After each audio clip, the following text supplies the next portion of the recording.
Bonjour les amis, une petite vidéo aujourd'hui parce qu'on m'a posé des questions en fait sur comment on voit qu'un cylindre est mort ou pas, comment on mesure le jeu à la coupe, qu'est-ce que c'est, etc. etc.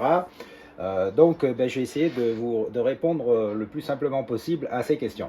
Voilà, alors on va prendre l'exemple de 2 cylindres de Solex. Alors pourquoi Solex? C'est simplement parce que je remonte un moteur, comme vous pouvez le voir, et j'ai le cylindre sous la main.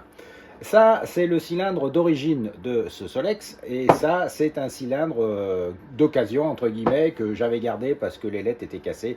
Bon, bref, ça n'empêche pas le fonctionnement, mais je l'avais gardé parce qu'on ne sait jamais. Vous savez, les vieux, c'est un peu comme ça garde tout. Ces 2 cylindres, a priori, vous voyez, ils sont beaux, ils sont propres, ils sont nettoyés, ils ont été repeints. L'intérieur n'est pas plus rayé que ça. Faites-moi confiance si vous ne voyez pas. Je les ai passés au noir, tous les deux. Donc, ils sont, entre guillemets, restaurés de la même façon. Mais restaurer, ça ne veut pas dire qu'ils vont fonctionner de la même façon. Alors il y en a beaucoup qui me disent « Ouais, mon moteur marche mieux que l'autre, etc. » Pourquoi? Souvent, ça vient du montage, des pièces que vous mettez dessus, des prises d'air, etc. Mais également, tout simplement, de l'état du moteur, hein, en général, parce que c'est les moteurs, et bien à présent, ça devient vieux, il y a 50 ans, ils ont tourné, ils ont été malmenés, donc c'est bien normal que, comme nous, on marche moins bien qu'à 20 ans, hein, comme je dis toujours. Voilà. Alors, quand vous avez un cylindre, la première chose à faire, c'est d'essayer de voir son état. Alors, si vous n'avez pas d'appareil pour mesurer l'alésage du cylindre, c'est très difficile, hein. Alors, pour mesurer ça, normalement, c'est un outil qui coûte assez cher et qui mesure le trou, là, en 3 points, sur toute sa longueur. Et puis, si il y a une grosse différence entre les différentes parties du cylindre, le haut, le bas, le centre, eh bien, c'est pas bon. Et si vous avez des cotes qui ne sont pas celles que préconise le constructeur, c'est pas bon non plus. Bon, on va pas se payer non plus un appareil à 1000 balles pour voir si ce genre de cylindre, que ce soit du Solex, de la Mobilette ou autre, est bon ou pas. Alors, la première technique, elle est un peu empirique. Ça permet de voir si le cylindre est encore bien adapté à son piston. Alors je m'explique, lorsque le piston va faire des allers-retours dans le cylindre, eh bien, il ne faut pas trop qu'il branle, hein, il ne faut pas trop qu'il ait de jeu, parce qu'au bout d'un moment, de toute façon, ce n'est pas les segments qui vont rattraper ça. Donc en fait, il faut encore que le cylindre soit bien appairé, c'est-à-dire bien en accord avec son cylindre, et pas trop usé, alors ni le piston ni le cylindre. Alors comment on voit ça? Eh bien c'est assez facile, je vais vous montrer. Première technique, vous allez légèrement huiler votre cylindre et votre piston et vous allez le mettre tête en bas et vous allez mettre votre piston comme si vous vouliez le monter en fait. Et on le lâche dedans. Alors, vous voyez, celui-ci descend assez rapidement dans le cylindre, dans ce cylindre. Si on prend l'autre cylindre, on fait la même expérience. Vous voyez déjà là, il descend beaucoup plus difficilement. Il faut l'aider, hein, entre guillemets, ou soulever le cylindre pour qu'il descende. Voilà, et hop, il faut vraiment le soulever.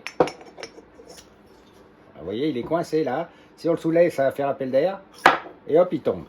Donc, a priori, si vous n'avez que ça sous la main comme test à faire, ce cylindre sera bien meilleur que celui-ci avec ce piston-là.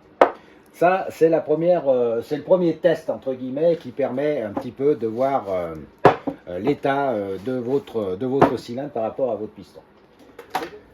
Alors, la deuxième méthode, c'est si vous avez un jeu de cale, vous pouvez vous fournir à l'atelier de la vigne, hein, il n'y a pas de problème pour cet outil qui est assez indispensable. Et on reprend donc le cylindre. Et on va mesurer le jeu à la coupe. Le jeu à la coupe, c'est quoi? Eh bien, c'est la distance qu'il y a entre les deux bouts de ce segment lorsqu'il est dans le cylindre. Alors, il y a une chose à faire, c'est qu'on ne va pas mesurer tout en haut ou tout en bas, parce que le piston, c'est pas là qu'il fait son étanchéité. On va le descendre à l'intérieur du cylindre. Donc, on met en place avec ses petits doigts le segment, mais comme vous voyez il est bisanguin, on va utiliser le piston pour le descendre à peu près, voilà, à ce niveau-là du cylindre, c'est là où il doit y avoir la meilleure compression. Et puis on va regarder quel est le jeu à la coupe, donc l'écart entre ces deux, entre les deux bouts là des segments. Alors normalement sur les moteurs comme les nôtres, l'écart c'est toléré, c'est entre 0,2, 0,3, 0,33 max, si on veut que ça fonctionne. Au-dessus, le cylindre est mort. En dessous, ça veut dire qu'il faut rectifier légèrement votre segment, mais on va en parler après. Donc là, on l'a mis en position et on va regarder avec une cale donc de 0,3 si ça passe ou pas. Et là, on s'aperçoit que la cale, elle passe gras, comme on dit, c'est-à-dire qu'elle passe largement, largement, largement. Donc on va mettre un peu plus gros pour voir où en est l'usure. Donc là, je table sur une belle usure, je mets une cale de 0,6.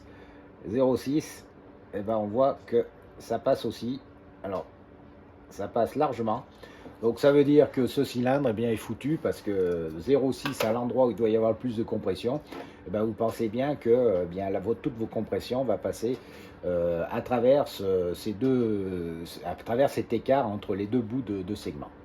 Si on prend l'autre moteur, l'autre cylindre, pardon, qu'on remet toujours en place le segment, avec le petit piston, on le remet en place là. Alors on va regarder là, on va espérer que la cale de 0,6 ne passe pas. Alors elle passe pas, ouf. On va essayer à présent avec la cale de 0,3. Ça passe pas.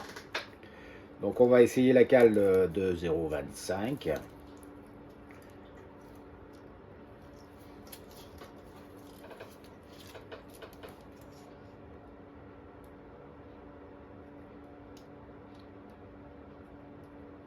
Voilà, 0,25, vous voyez, ça passe. Donc, il est dans les normes, puisque 0,25, c'est bien entre 0,2 et 0,33. Donc, ce cylindre est en bien meilleur état que celui-ci, qui, pour moi, est à présent considéré comme inutilisable, sauf un réalisage, mais ça, c'est un autre problème. Voilà comment on mesure donc le jeu à la coupe. Donc c'est assez simple. Alors c'est très empirique.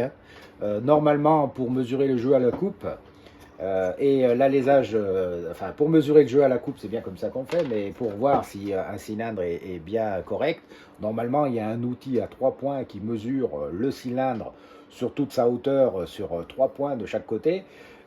S'il y a une trop grosse différence, ça nous dit s'il est hors cote ou pas. Mais bon, cet appareil de mesure à 3 points coûte une blinde et on ne va pas utiliser ça pour nos petits cylindres entre guillemets de cyclomoteur.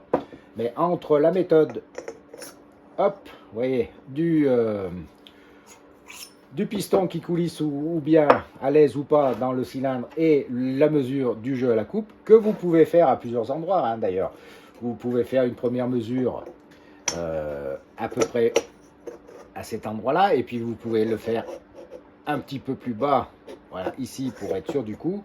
On va voir là que, à mon avis, le jeu à la coupe est à peu près identique, mais ça vous donne une idée, de l'état général de votre moteur.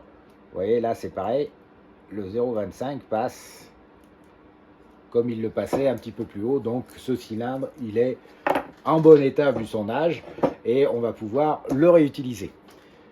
Alors je vous avais parlé tout à l'heure des mesures maxi qu'on peut avoir sur les cylindres entre 0,2 et 0,33. Alors au-dessus de 0,33 on l'a vu c'est foutu, et en dessous de 0,2 vous allez me dire, en dessous de 0,2 ça veut dire simplement que le segment qui a été vendu, il a besoin d'être rectifié. Ça c'est assez rare sur les moteurs de Selex, mais c'est assez fréquent sur les moteurs de mobilette et surtout sur les kits. Parce que sur les kits, bon j'allais pas dire qu'ils vendent ça, c'est de la grosse cavalerie, mais souvent la métrologie, ça passe après la production de masse. Donc il arrive quelquefois que votre jeu à la coupe soit inférieur à 0,2. Et bien là, il ne faut pas non plus monter votre piston segment comme ça. parce que quand ça va chauffer, ben, vous avez toutes les chances d'avoir un petit grippage. Donc ce qu'il faudra faire, c'est venir ici avec une petite lime ou une meuleuse, ce que vous avez sous la main.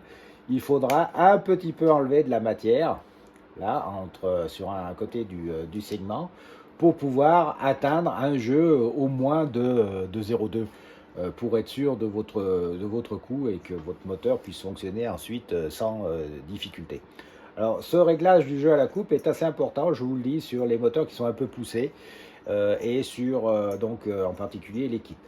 Moi par exemple, sur tous les kits je le mesure, ça c'est sûr. Il m'arrive quelquefois de le rectifier, c'est assez rare, ça dépend aussi la marque du kit. Je ne vais pas citer de marque, mais il y a des marques qui sont plus cavalerie que d'autres. Il y a des kits qui sont de meilleure qualité.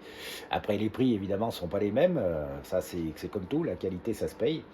Et sur les moteurs de Solex, aluminium 39.5, 41, 3 transferts, je le mesure systématiquement aussi. Parce que là aussi, ça commence à être de la production de masse et bien souvent, il faut faire attention.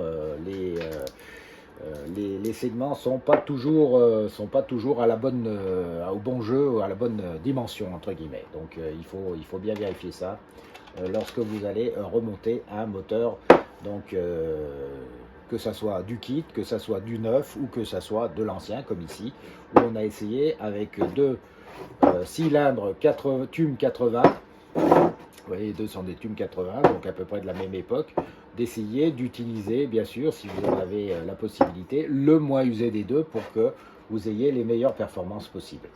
Voilà, et bien celui-là, je vais le mettre de côté, ça peut servir de presse-papier, ou ça peut servir dans un deuxième temps, peut-être un jour, une possibilité de réaliser ce cylindre, c'est-à-dire de le faire le diamètre un petit peu plus grand pour pouvoir monter des pistons un petit peu plus grands et donc de réutiliser ces beaux cylindres en fonte pour faire autre chose. Mais ça, c'est une autre histoire. Merci d'avoir suivi jusqu'au bout et à bientôt.